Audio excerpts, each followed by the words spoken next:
Boa noite. Boa noite.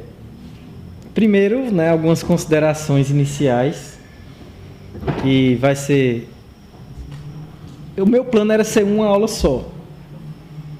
Infelizmente, eu acho que o conteúdo ficou extenso demais, eu vou ter que dividir em duas, talvez até três, mas eu espero que seja em duas.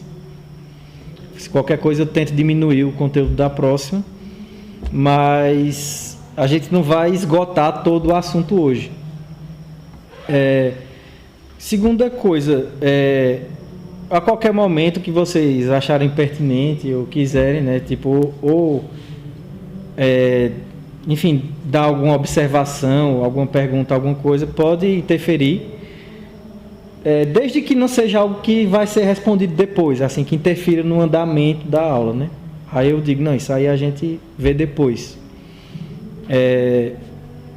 Outra coisa, eu vou evitar ao máximo citar nomes de pessoas, nomes de influenciadores ou o que quer que seja. E se por acaso acabar saindo, eu peço ao nosso querido editor que corte, que eu não quero que seja citar pessoas diretamente, né? Então é melhor deixar. Eu posso até dar a entender, tá? Às vezes entendedores entenderão, mas eu não vou citar nomes. Outra coisa, vai ser 90% documentos e 10% palpitaria, vamos dizer assim. Então, o que for os 10%, vocês estão totalmente livres para discordar, concordar ou não, né? Aí fica entre vocês. Mas a gente, enquanto católicos, quando a gente se depara com um documento do magistério, acho que é válido a gente obedecê-lo, né? Então, eu trouxe alguns documentos para guiar esses momentos. Então, deixa eu ver se tem mais alguma consideração inicial. Sim, eu não irei, pelo menos de início, falar de aparições específicas. Então, eu vou citar algumas que foram aprovadas e tudo mais, mas principalmente aparições que não foram aprovadas e nem reprovadas. Essas que estão assim, numa área cinzenta, eu vou evitar tocar. No final é que a gente vai falar especificamente de uma aparição, que é uma aparição inclusive aprovada. Então, que eu considero que a gente tem que entender melhor essa aparição, porque existe um mar de enganos em cima dela, né? Então, eu também escolhi esse assunto. Eu nem estava planejando falar disso, foi uma coisa assim de última hora, porque eu estava planejando falar de outra coisa, que inclusive é uma aula que nem vai ser gravada, que depois a gente conversa, né? Vai ser uma aula só 100% presencial. E aí aconteceram umas coisas, eu vejo que o pessoal falando muito de aparição, não sei o quê, e tem os sommeliers de desgraça, né? Todo mundo vê, tem um apocalipse a cada semana. Fulano de tal viu, revelação do padre tal, nova, que o fim do mundo vai acontecer em outubro, não sei o quê. Então, assim, eu me vi na obrigação de ter que esclarecer um pouco essas questões. Então, foi por isso que eu acabei escolhendo esse tema. Então, é por isso não. O que a igreja nos ensina? Porque aqui não vai ser simplesmente a minha opinião, como eu disse, né? Vamos ver o que é que a igreja nos ensina. Em primeiro lugar, eu acho interessante a gente começar falando do magistério da igreja. Então, nós, enquanto católicos, eu acredito que todo mundo aqui, né, conhece o magistério da igreja. Eu queria saber mais ou menos o que é de fato o magistério da igreja, né? Alguém, se quiser se pronunciar. Bom, vamos dizer assim, por assim dizer, seria a central de ensinamento oficial da igreja, né? Formada pelo Papa e pelos bispos em união com o Papa. Então, a gente acredita no magistério como uma das 3 colunas da igreja, né? A Sagrada Escritura, tradição e magistério. E para falar um pouco dessa desse exercício do magistério, eu trouxe um pedacinho da Constituição Dogmática sobre a Fé Católica, do Concílio Vaticano I, de 1870, que fala assim: deve-se crer, pois, crer com fé divina e católica tudo que está contido na palavra divina, escrita ou transmitida pela tradição, bem como tudo que a Igreja, quer em declaração solene, quer pelo magistério ordinário universal, nos propõe crer como revelado por Deus.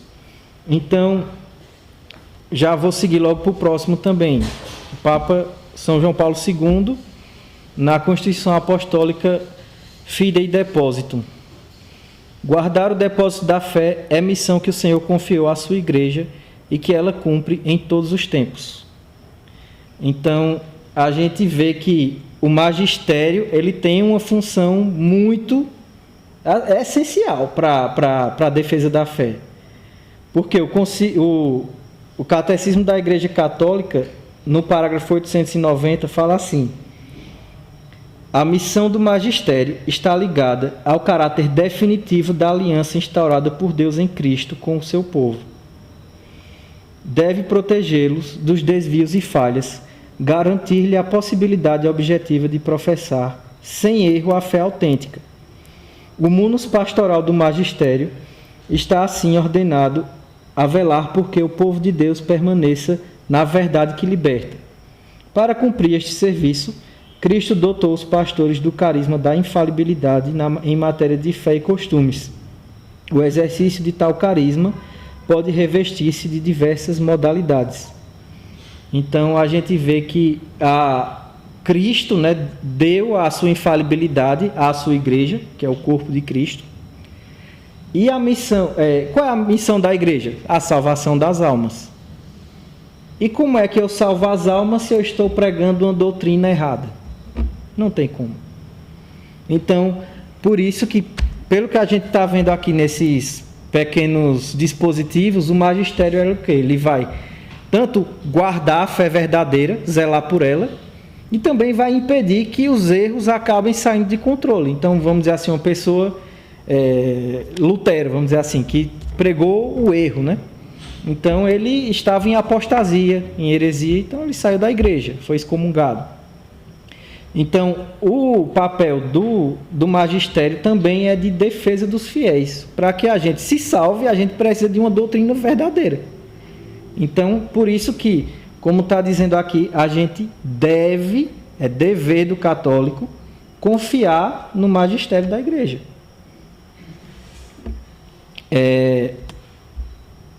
A gente começa agora a falar propriamente de revelações. Uma revelação, revelar algo, né, como está dizendo o nome.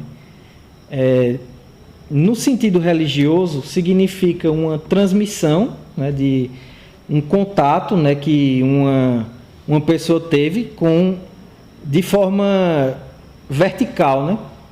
É uma revelação divina, seja pelo próprio Deus, seja pela Virgem Maria, né, os santos, anjos, enfim, mensageiros autorizados por Deus, né? Então, uma revelação é isso, é quando Deus manda uma mensagem, uma revelação divina, seja ele mesmo, né? Seja um mensageiro autorizado por ele. Nesse sentido, nós temos dois tipos de revelação, que é a revelação pública e a revelação privada. A revelação pública é a Sagrada Escritura, é a Bíblia. Porque ali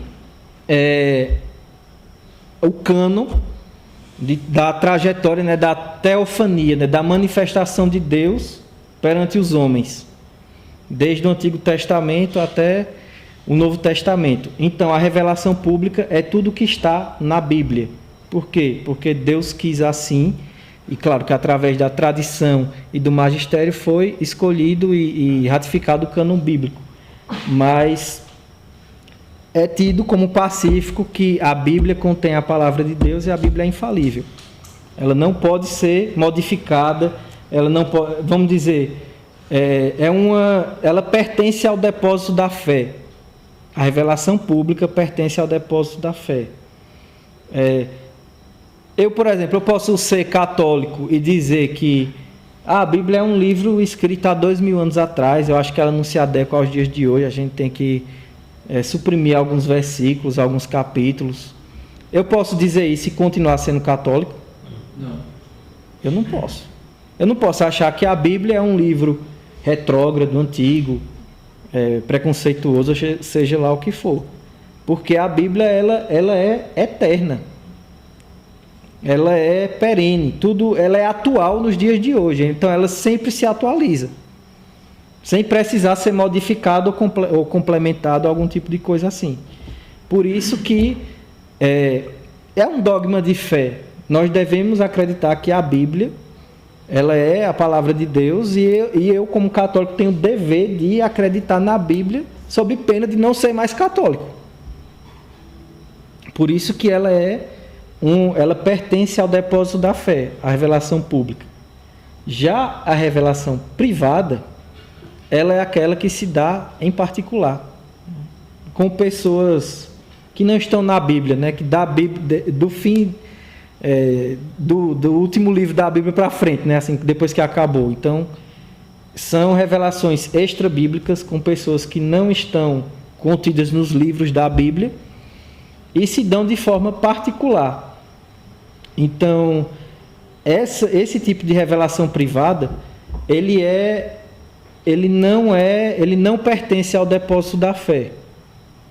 Então, mesmo que, por exemplo, uma autoridade eclesial venha a aprovar uma aparição mariana, uma visão, alguma coisa assim, mesmo assim, ela não está no depósito de fé, porque ela é uma revelação privada, ela não tem dogmas nem nada do tipo. Então, o fato de uma pessoa não acreditar naquela revelação não faz dela um herege, um apóstata ou alguma coisa do tipo. Por quê? Porque na revelação pública, o que dá autoridade à revelação, o que dá autoridade à Bíblia é Deus, é Cristo, é o corpo de Cristo, é a igreja. E o que dá autoridade a uma revelação privada é a fé humana. Então, por mais que ela tenha sim lógica, que ela tenha conteúdos de verdade e seja verossímil, por assim dizer, eu preciso de quê? De argumentação, preciso investigar se é verdade ou não, tudo mais. Então, ela não é infalível, ela não pertence ao depósito da fé. A autoridade dela é meramente a fé humana. Então, veja a distância entre uma coisa e outra, entre a revelação pública e a revelação privada. Esse documento, a Constituição, desculpem o latim se for ruim aqui, que eu não sou o falador de latim, né? Superni Majestis Presidio, né? 14 de janeiro de 1516, que é do 5º Concílio de Latrão. Aqui, inclusive, está o link aqui embaixo. Caso alguém queira depois ver o documento original, porque ele não tem português, esse aqui. Foi uma tradução, me desculpem, inclusive, pode ter saído um pouco porca, né? Mas eu quis deixar ele, alguns documentos eu quis deixar integral só para a gente refletir sobre algumas coisas. Vou começar a ler aqui. Com o consentimento do Santo Concílio, estabelecemos e ordenamos que ninguém, seja clérigo secular ou membro de uma ordem mendicante, tenha a faculdade de pregar com base na lei ou por costume, privilégio ou outra razão. Deve ser admitido para exercer esta função sem ter sido previamente examinado com todo cuidado pelo seu superior. E fazemos deste exame uma séria obrigação de consciência para este superior, e sem ter sido reconhecido como apto e conforme para este cargo por honestidade moral, idade, doutrina, probidade, prudência e exemplaridade de vida. Estabelecemos e ordenamos que ele, onde quer que vá pregar, exiba aos bispos e outros ordinários locais o legítimo atestado de que fez este exame e de que foi declarado apto através de cartas autênticas ou outros documentos do examinador. Ordenamos ainda a todos que estão encarregados de pregar, agora e no futuro, que preguem e expliquem a verdade do Evangelho e as Sagradas Escrituras de acordo com as explicações, interpretações e comentários que a Igreja ou uso de longa data aprovam e aceitaram até hoje, e eles aceitarão no futuro, sem acrescentar nada que seja contrário e que se desvie do próprio significado, mas antes adir a interpretações bem compreendidas dos referidos doutores. Ou seja, lá em 1516, no Concílio de Latrão, até porque não era comum, por isso que tem, se for religioso ou não, no caso, um clérigo de ordem mendicante ou secular, porque não era comum um leigo estar pregando ou fazendo algum como é hoje, né? Isso vem mais principalmente depois do Concílio Vaticano II. Aqui ele já estabelece algumas diretrizes. Por exemplo, o superior ele tem que estar dizendo aqui, ele está obrigado de ver o que é que aquela pessoa vai falar antes dela falar para o povo. Então, antes de chegar nos fiéis, primeiro passa um pente fino no superior. Depois eles vão ver quem é essa pessoa. A pessoa do pregador, né? Está dizendo aqui, idoneidade moral, honestidade, até a idade tem dizendo. Então, a pessoa do pregador, enfim, esse documento, ele inclusive está, esse pedaço que eu peguei do documento, está partido ao meio. A continuação dele vai ser logo depois desse ponto aqui. Só que vai ficar para a próxima aula, porque ela fala justamente de um sentido mais apocalíptico e tudo mais. Então, assim, existe uma preocupação da igreja, em primeiro lugar, com os fiéis. Porque o magistério ele quer proteger, ele quer salvar as almas e quer saber se essa pessoa está pregando a verdade ou não. Então, aqui também pode ver uma coisa interessante, que é a obediência ao bispo local de onde aquela pessoa vai. Aquela pessoa vai falar alguma coisa, o bispo tem que ver antes se ele está aprovado para poder permitir. Então ele tem que ser obediente à autoridade eclesial. E também está falando aqui a obediência à Sagrada Escritura e ao magistério, né? Então assim, ele não pode nem acrescentar, nem modificar nada, enfim, está tudo conforme o que a igreja fala. Então, tem até inclusive um vidente aí que vê Nossa Senhora toda semana, né? Sem citar nomes, mas ele estava inclusive acrescentando coisas à Sagrada Escritura, dizendo que inclusive não era muito bem o que estava ali. Então, enfim, e não é do Concílio Vaticano II para cá. Por quê? Vamos dizer assim, tem gente que não gosta, né, do Concílio Vaticano II, tem gente que inclusive nem considera, nem obedece, né? É ilegítimo. Mas isso aqui é Concílio de Latrão, 1516.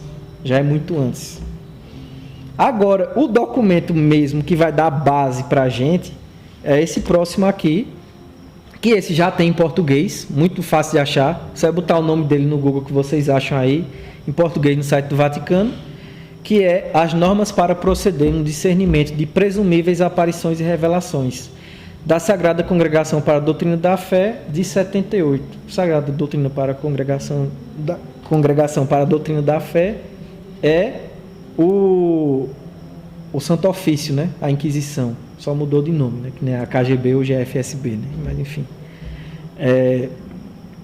Esse documento, se vocês forem ver, quando a gente chegar ao fim, vai ver que não tem lá tanta diferença do que foi no Concílio de Latrão. Ele só trouxe para cá. Por quê? Porque ele tem duas motivações claras de fazer um documento específico para isso. Renovar essas diretrizes para o clero, né, principalmente para a autoridade eclesial, mas nós, enquanto leigos, também podemos estudar esse documento e ver o que é que a gente pode levar em conta para acreditar ou não em alguma revelação privada ou aparição, né? Tanto que reparem que o nome do documento é Presumíveis Aparições e Revelações. Não é Aparições e Revelações. Por quê? Ninguém sabe.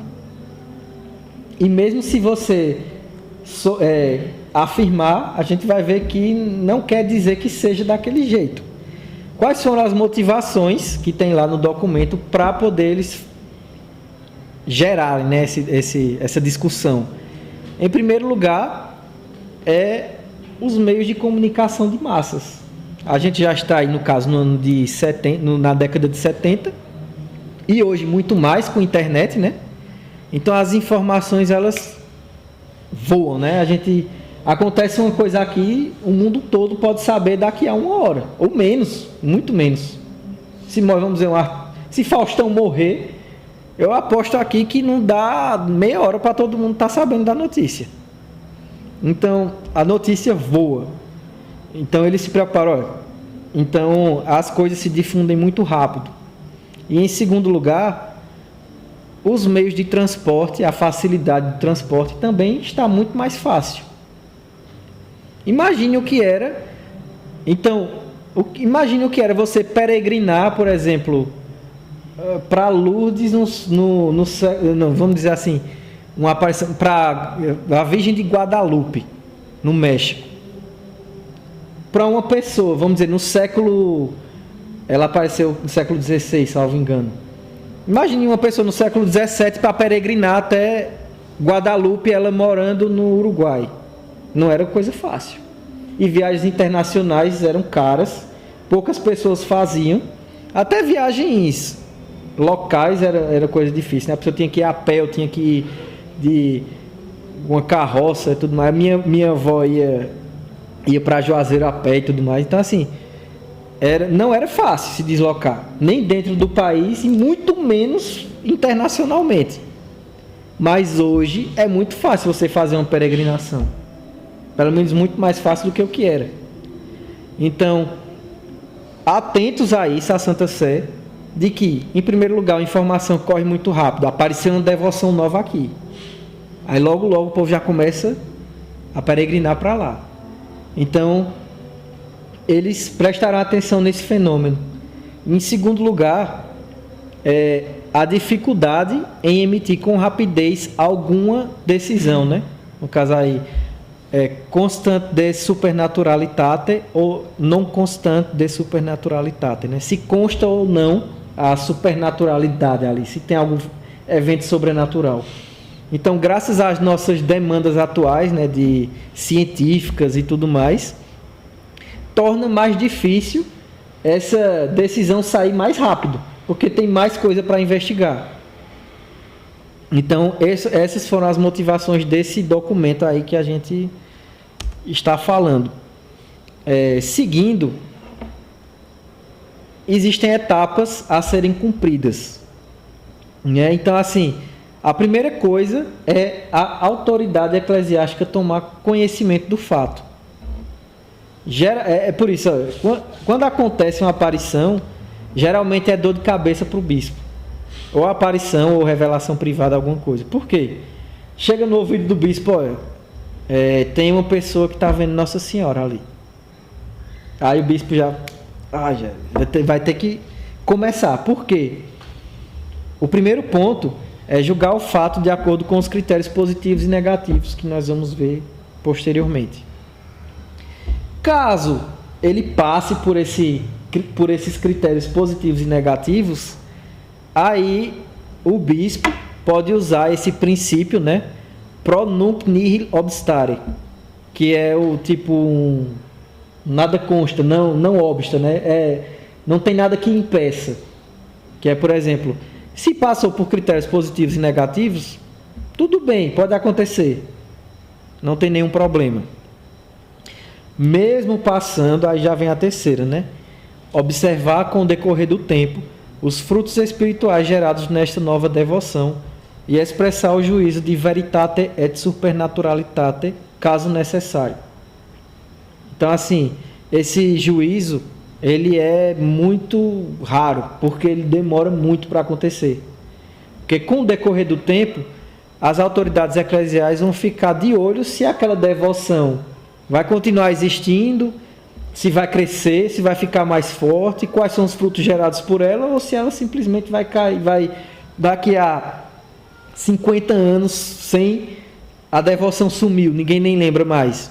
Então, possivelmente não era, né, uma Nossa Senhora de verdade, vamos dizer assim. Então, são essas 3 etapas que vão decorrer a partir do conhecimento da autoridade eclesial de que está tendo algum evento sobrenatural, né? Que alguém está recebendo uma mensagem ou vendo Nossa Senhora. Quais são os critérios positivos, né? Em primeiro lugar, a certeza moral, ou no mínimo, grande probabilidade da existência do fato, adquirida por meio de investigação séria. Ou seja, o bispo ele vai investigar e a partir dessa investigação, de entrevista e tudo mais, com o vidente ou com os videntes, caso seja mais de um vidente, enfim, ele vai tentar colher o máximo de informações possíveis para poder ter ao menos uma substância de que aquilo ou é muito provável que seja verdade ou é verdade, né? Que é muito difícil de acontecer. Mas ele tem que ter certeza ou no mínimo uma grande probabilidade de ser real aquilo ali. É a primeira coisa que ele vai levar em conta. A segunda coisa que é levada em conta são as circunstâncias particulares relativas ao fato, né? Quais sejam essas condições? Em primeiro lugar, assim como no Concílio de Latrão, é a qualidade das pessoas dos videntes, né? Ou do vidente. Qual é a saúde mental dessa pessoa? Ela está em plenas faculdades mentais? Ela é uma pessoa equilibrada? Ela é uma pessoa honesta, reta, tem boa intenção, é sincera com a autoridade eclesial. Outra coisa muito importante é esse terceiro ponto aqui, esse último ponto. Predisposição para voltar à vida normal. Se por acaso a autoridade diz, olha, não vou autorizar. Essa pessoa está disposta a viver a vida dela normal como se nada tivesse acontecido? A voltar e obedecer? Ela é dócil à autoridade, como tem dizendo aqui? Quem é essa pessoa? Às vezes ele está vendo Nossa Senhora. E às vezes ele está mesmo, mas é só ele que está vendo na cabeça dele ali. Né? Um esquizofrênico, por assim dizer. Uma pessoa que tem um transtorno mental, ele pode sim estar vendo Nossa Senhora, um anjo, um santo, mas nem é uma entidade demoníaca e nem é mentira dele. Ele está vendo, mas ele só não está nas suas faculdades mentais. Então tem várias coisas a ser levado em conta. Outro ponto, caso haja mensagens e revelações, ou seja, uma coisa é a aparição e a outra é uma mensagem. Então, assim, às vezes pode acontecer, inclusive, tem algumas aparições que têm revelações, né, tem mensagens, cujas mensagens, algumas foram aprovadas e outras não. Por quê? Tem que observar como é essa mensagem. A doutrina é verdadeira? Tem erro? Tem heresia? Imagine a pessoa dizer que está vendo Nossa Senhora e ela pregar uma heresia. Dizer, sei lá, olhe, meu filho, Deus não é trino. Não é Pai, Filho e Espírito Santo, é só o Pai. É o Deus do profeta Mohammed, por assim, vamos dizer assim. Não é uma aparição verdadeira, porque ela tem que estar em conformidade com a igreja, com a verdade, né, que a igreja defende, a igreja católica. E com a verdade do nosso Senhor Jesus Cristo. Então, Maria, eu duvido muito que Maria ou algum santo ou algum anjo iria pregar o contrário à igreja. Então, a doutrina tem que estar isenta de erros.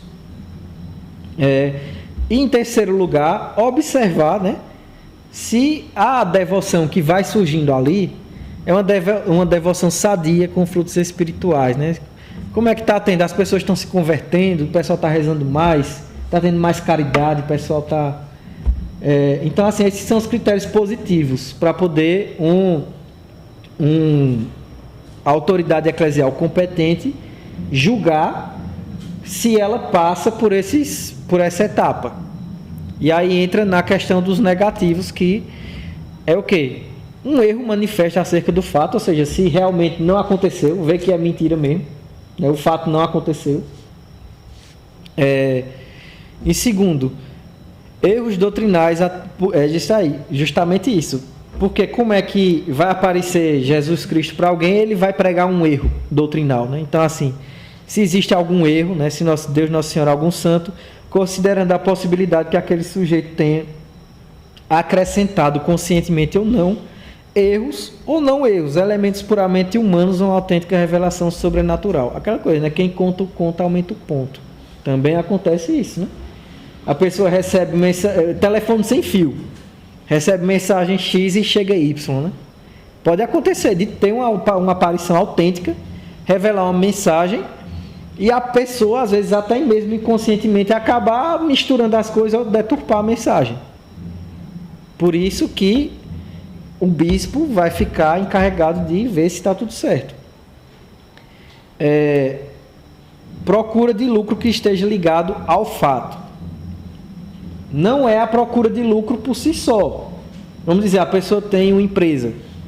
Não quer dizer que se ela procurar lucro com a empresa dela, tá errado. Não.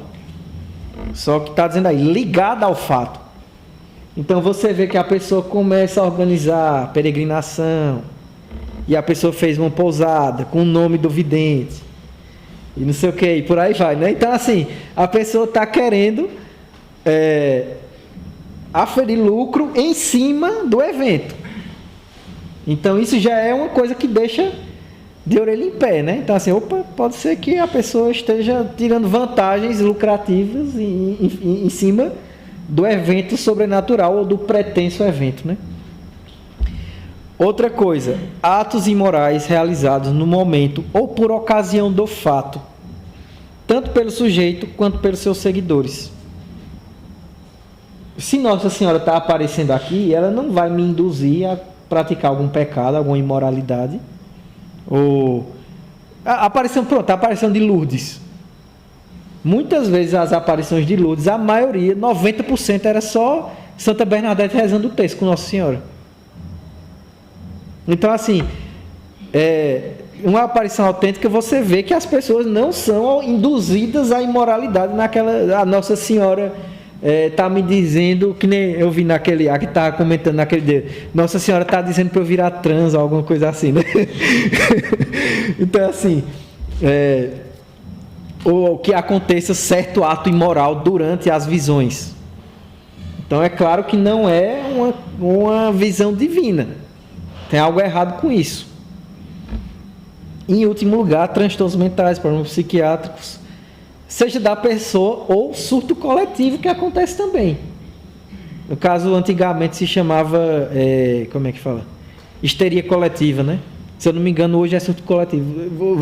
Vocês aí que entendem mais, talvez podem me corrigir aqui. Mas eu acho que é surto coletivo que se chama hoje.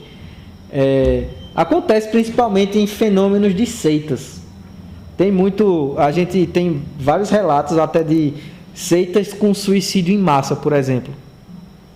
Porque acontece essa questão de delírio coletivo, né? De surto coletivo, de pessoas que são influenciadas por aquela pessoa, vamos dizer assim, numa seita sempre tem um líder, né? E aquele líder carismático, aquela coisa, e você fica inebriado com aquilo e acaba tomando atitudes de manada, né? Efeito manada.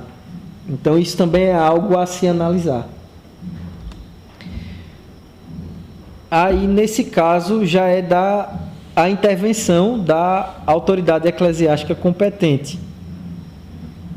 Se por ocasião do fato nasce entre os fiéis um culto ou devoção, a autoridade eclesiástica competente tem o grave dever de se informar com tempestividade e proceder cuidadosamente com a investigação. Por que é que eu dei ênfase ao grave dever e tempestividade?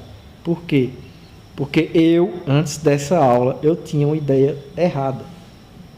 Eu até falei para muita gente, eu me desculpo aí se alguma pessoa vai assistir depois, que eu até dizia que, vamos dizer, uma aparição mariana só pode ser investigado depois que cessar aquela aparição.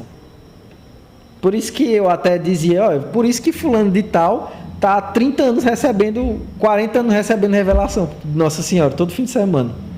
Porque ele arrumou uma brecha ali, né? Já que não pode tem que cessar a aparição, então nunca vai cessar, só no dia que eu morrer. Mas não é desse jeito. Aqui eu já vi que não. A autoridade ela tem que, de imediato, já investigar. Então, assim, ela tem que se informar com tempestividade, tem o grave dever de já proceder a alguma coisa.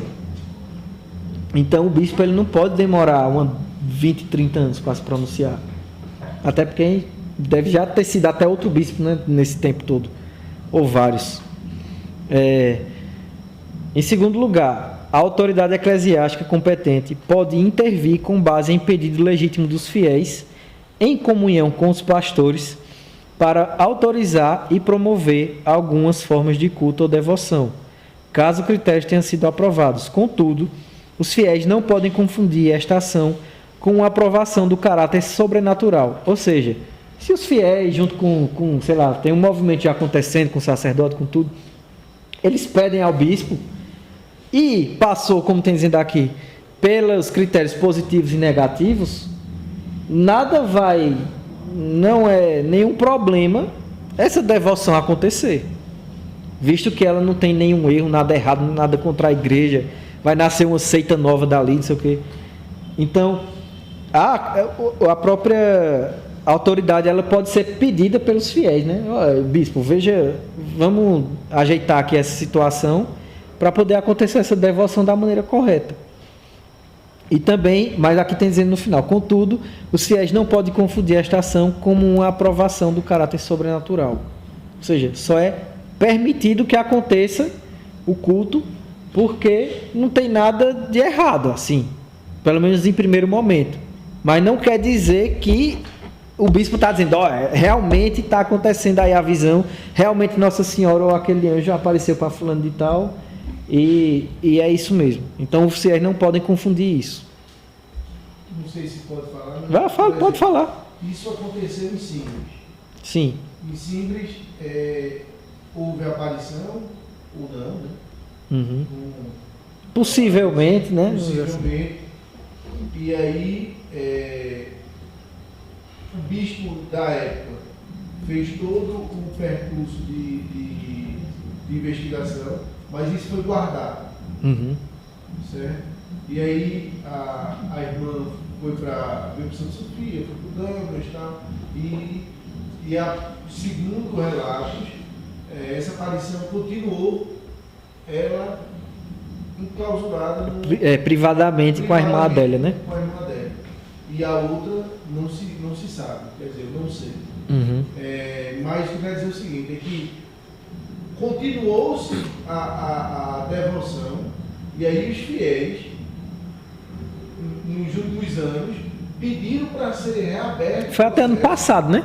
Foi ano passado? O ano passado foi entregue ao Vaticano. Uhum. E aí foi exatamente isso. Olha, pode continuar, mas está em investigação. Tá no... Pois é. Tá aí nessa área cinzenta, né?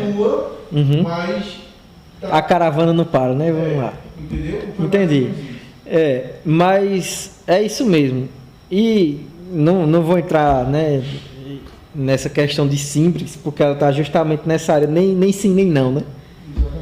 Mas. Mesmo as senhorinhas colocando no grupo do WhatsApp. Pois é. Mesmo a senhorinha. Tem o planeta pegando fogo e Nossa Senhora. Nossa Senhora lá do lado, é a mulher, né? Última revelação. Mulher do Apocalipse. Mas enfim, mesmo. A gente já viu que até. Vamos dizer assim. Eu não acredito na aparição de Nossa Senhora de Fátima.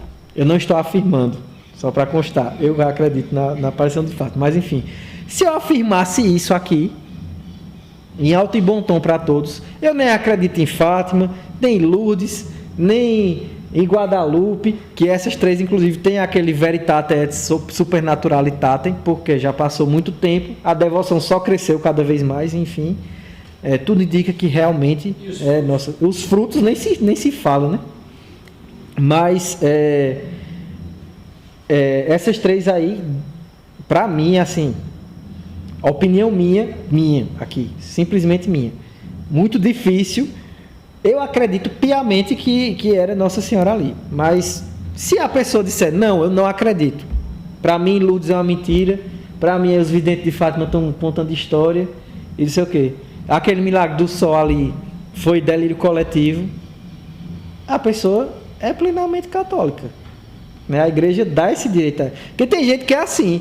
Não, tem gente que nem... Até uma aparição dessas que está nessa área, que nem foi aprovada, nem não foi, tem gente que já lhe chama de herege, se você não acreditar.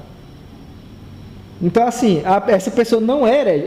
Qual o dogma que ela está negando em não acreditar? Ao contrário, a igreja resguarda o fiel, e ainda mais, o do fiel tem o dever de não acreditar numa aparição que não está aprovada.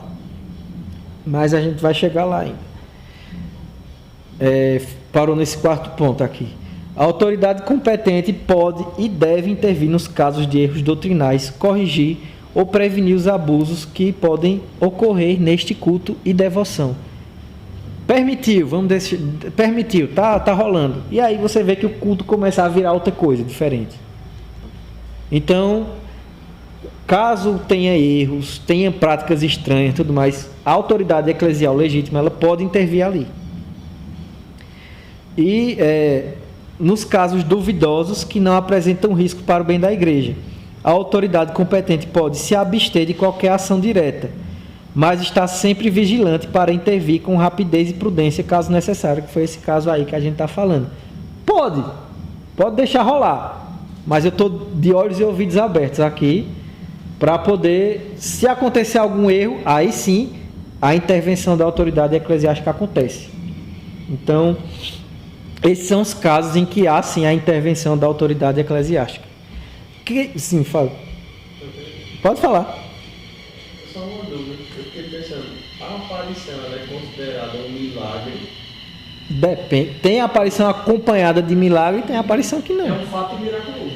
Por exemplo, a água de Lourdes é um milagre. O milagre do sol de Fátima é um milagre. O milagre de Guadalupe é um milagre. Mas o fato dela aparecer é um fato miraculoso. Por isso que... então, assim, de fato, assim, pode ser considerado um milagre. Mas aí existem milagres ordinários e extraordinários. Isso aí eu acho que vai ficar mais para a próxima aula. Como o milagre do sol, por exemplo. Ali é um milagre extraordinário. Não é uma coisa assim grandiosa, né? Muita gente viu aquilo. Mas aí a gente discute isso mais em outro momento, na próxima aula. As autoridades que podem intervir. Eu sempre fui falando aqui o bispo, porque o bispo é a autoridade principal. O bispo diocesano ali, ou o prelado, é a autoridade ordinária para averiguar. Quem aprova ou não uma aparição é o bispo, não é a Santa Sé nem nada do tipo. Também, a gente vai ver depois. Então, assim, em primeiro lugar, o bispo ou o prelado é a autoridade que vai aprovar ou não uma revelação, uma aparição, seja lá o que for. Em segundo lugar, é a Conferência Episcopal. Botei até entre parênteses a CNBB, porque no nosso caso do Brasil é a CNBB. Então, a CNBB ela pode atuar a pedido do bispo local, caso o bispo veja, ou em casos de abrangência nacional, uma coisa que tomou uma proporção muito grande, aí a CNBB pode intervir junto do bispo, mas como diz aí, com o consenso do bispo local. Então o bispo local sempre é a autoridade. Então se o bispo pede, diz, olha, CNBB, ajuda aí que está difícil. Ele pode pedir um esclarecimento, alguma ajuda para a CNBB, e a CNBB, né, vai ajudar, no nosso caso do Brasil, ou a Conferência Episcopal do país que seja, né? Ou em casos muito grandes, nacional, né? Então a Conferência Episcopal. E também a Santa Sé. Por quê? Porque a Santa Sé, ela tem jurisdição universal, né? A Igreja católica que significa universal, né? Se um dia, sei lá, Elon Musk colonizar Marte e ter uma comunidade humana em Marte daqui a 1000 anos, a Santa Sé ainda tem jurisdição lá, porque a Igreja é católica. Católico é universal, né? Então, eu me lembrei até de um vidente aí também que viu, dizendo que Nossa Senhora vinha com os ETs, né? O extraterrestre para cá. Um vidente famoso aí também mas enfim.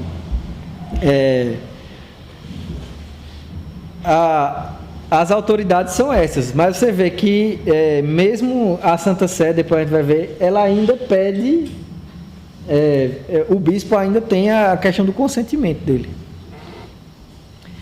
Normas para proceder, esse é o nome do documento, né? A intervenção da Sagrada Congregação para a Doutrina da Fé, ou seja, a intervenção da Inquisição, da Santa Sé, como é que ela vai se dar?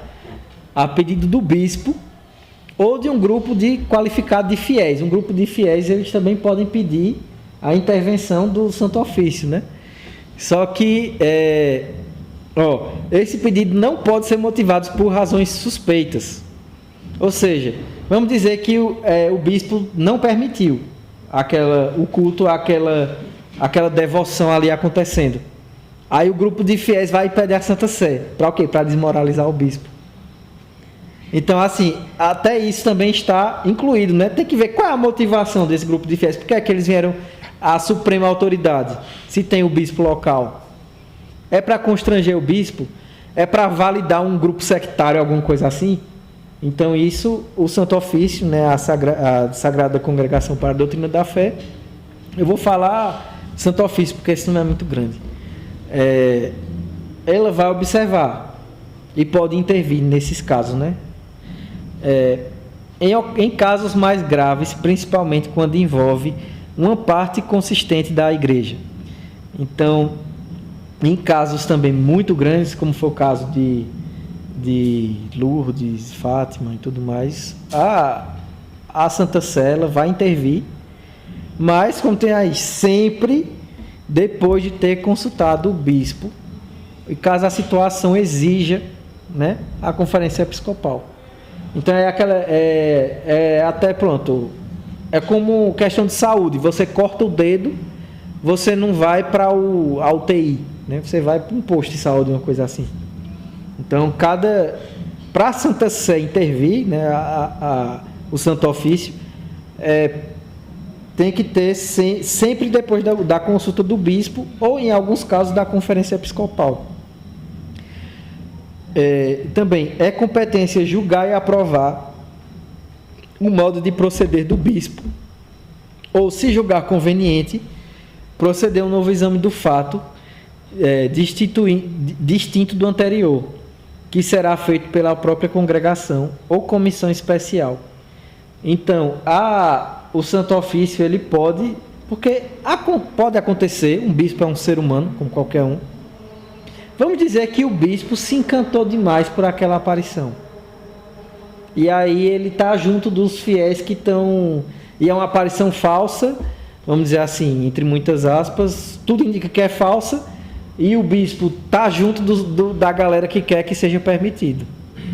Aí, nesse caso, a Santa Sé, ela pode, né, julgar o proceder do bispo também. Então, e também começar um novo exame dos fatos, caso seja suspeito. E aqui está o link do documento embaixo aqui também. Eu botei o link aqui só por botar, mas esse aqui é muito fácil de achar. Botou o nome e achou. E, de certa forma, a gente já concluiu essa questão desse documento, normas para proceder no discernimento de presumíveis aparições e revelações. Existem...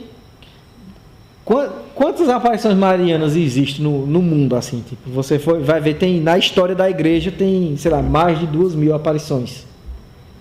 Os casos em que a Santa Sé aprovou foram 16.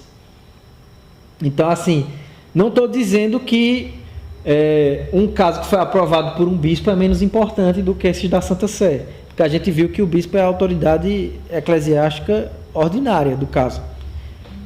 Inclusive, aqui está todas as aparições que são, a título de curiosidade, né, quem quiser saber, as aparições que são aprovadas pelo Vaticano.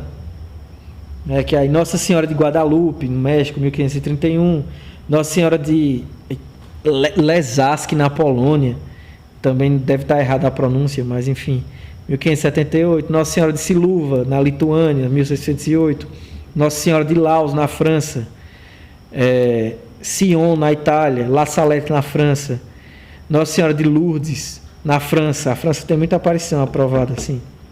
Nossa Senhora Auxiliadora dos Cristãos, da República Tcheca, Nossa Senhora de Ponte Main, na França, Nossa Senhora de Greifswald, na Polônia, Nossa Senhora de Knock, na Irlanda, Nossa Senhora de Fátima, em Portugal, 1917, Nossa Senhora de Burang, na Bélgica, Nossa Senhora de Beneu, sei lá, na Bélgica, e Nossa Senhora de Quiberro, em Ruanda, em 1981, que foi a última, aprovada pelo Vaticano. Por exemplo, uma muito famosa que não está nessa lista, que eu pessoalmente tenho um grande carinho, né, uma devoção, é a nossa padroeira, Nossa Senhora Aparecida, que foi aprovada por um bispo, né? Então, assim, nem por isso quer dizer que essas aqui têm um status especial em relação àquelas, não. Desde que, como a gente viu no início, por isso que eu comecei falando do magistério. Por quê? Porque o magistério é o que vai dizer o norte para o fiel. Porque eu não estou nem dizendo que não é permitido a gente ter algum tipo de devoção particular, né, com essa área cinzenta que a gente falou, né, dessas que estão num limbo, nem sim nem não. Mas é aquela, não, com certeza, não é para a gente cultuar aquilo ali. Se eles disserem, não é, sei lá, aparição, deixa eu ver se eu lembro de uma que foi negada assim, Jacareí. Aquilo ali é uma palhaçada, né? Desculpa aí se o vídeo de Jacareí estiver aí vendo, mas é palhaçada mesmo. Parece até o Vale do Amanhecer, aquilo ali, né? Vocês já viram aquelas roupas, aquelas coisas. Aparições muito antigas mesmo, não tem mais como provar. Isso caiu no esquecimento. Se caiu no esquecimento, eu presumo que é muito difícil de que tenha sido realmente Nossa Senhora. Né? Então, assim, não é que... Pode ser que durante aquele período tenha sido permitido e não tenha nada errado. Se a igreja entende, não, está crescendo, tem gente que não prejudica a fé de ninguém, às vezes até aumenta. Então deixa o pessoal, né, seguir, mas se cair no esquecimento, caiu. Não quer dizer que era, não quer dizer que não era, mas também não era errado. Mas Guadalupe, por exemplo, foi para resolver uma coisa da época, de uma coisa muito grave que estava acontecendo, e manteve-se até hoje, mesmo ela tendo aparecido somente para aquilo. Que aí eu vou seguir. Eu ia encerrar naquele outro. Não sei se tu acha que o tempo passou, né? Então deixa para a próxima aula. Que aí já é o prefácio dessa norma que a gente leu agora, já em 2011, Bento XVI. Mas aí pode finalizar agora. Eu vou deixar aqui mesmo, né? Dessas aí e a gente prossegue depois. Porque tem um caso, como eu disse, que é muito complexo. Entre essas aparições aqui, que foram aprovadas, né? E que a gente tem que tomar muito cuidado, por isso que a gente tem que seguir o magistério. Que ele tem o dever, a razão de ser dele é nos proteger de erros, né? Tu vai falar alguma coisa? Vamos finalizar para perguntas, né? Sim, finalizar aí então, bate para nós surgimos palavras sobre essa aula e para a gente partir para outra e a gente deixar aberto para perguntar. Minhas últimas palavras é que as aparições e as revelações privadas podem sim ser coisas que nos edifiquem, que nos agreguem, né? Aumente nossa fé. E também podem ser coisas que nos levem a caminhos totalmente errados, até para fora da igreja. E esse risco maior, eu pretendo falar futuramente, é o que está marcado para o dia 14, né? Até segunda ordem é dia 14, a data que eu escolhi. Escolhi não, a data mais próxima possível, né? Então, assim, pode ser uma mensagem de Deus para o povo, de fato. Pode não ser, pode ser um engano daquela pessoa. E pode ser, inclusive, também, porque não é uma possibilidade, obra do inimigo. Tem uma entidade falando ali, mas não é exatamente Nossa Senhora. Tem até um filme sobre isso, né, se eu não me engano. Que é um pessoal que começa a ter uma comoção social por causa de uma aparição de Nossa Senhora, mas na verdade é um demônio, né? Não deixa de ser verdade isso aí. O demônio, o sete pele, como o povo chama, né? ele pode sim tomar, né, uma forma angelical ou uma forma, enfim, até de Nossa Senhora e levar o povo ao engano. Por isso que o magistério está aí para nos ajudar a cumprir a missão dele, que é a salvação das almas, não permitindo que os erros se proliferem e guardando o depósito da fé. E o depósito da fé, as aparições e revelações privadas não estão no depósito da fé. Tá tudo bem você não acreditar numa aparição, mesmo que a velhinha lhe xingue, lhe chame de dizer que você não é católico, você não é cristão, você não está desobedecendo nenhum dogma da igreja. Tem 49, né? Não sei se eu estou certo ou estou errado, aí depois alguém me corrige se eu estiver errado. Tem 49 dogmas da igreja e nenhum deles pode buscar de cabo a rabo. Diz que revelação privada é infalível e é artigo de fé e a gente tem que acreditar. A revelação pública, não. A Bíblia a gente tem que acreditar, senão a gente não é católico. A gente não é nem cristão se a gente não acreditar. Claro que as Bíblias elas mudam, né? Tem protestante tem menos, o ortodoxo tem mais, né? A gente tem 73, a Septuaginta tem 73 livros, salvo engano. Os ortodoxos têm 78 e os protestantes têm 7 livros a menos, os deuterocanônicos. Enfim, já fugi do assunto aqui, né? Mas é isso. As últimas palavras é isso. A gente tem que averiguar, usar a prudência. Nós somos cristãos, católicos, nós temos fé, isso faz parte da gente, mas a nossa fé ela não pode ser cega. Ela tem que ser uma fé racional, como diria São Tomás de Aquino. A gente tem que ter senso crítico e também tem que confiar no magistério da igreja. Então, por hoje é só.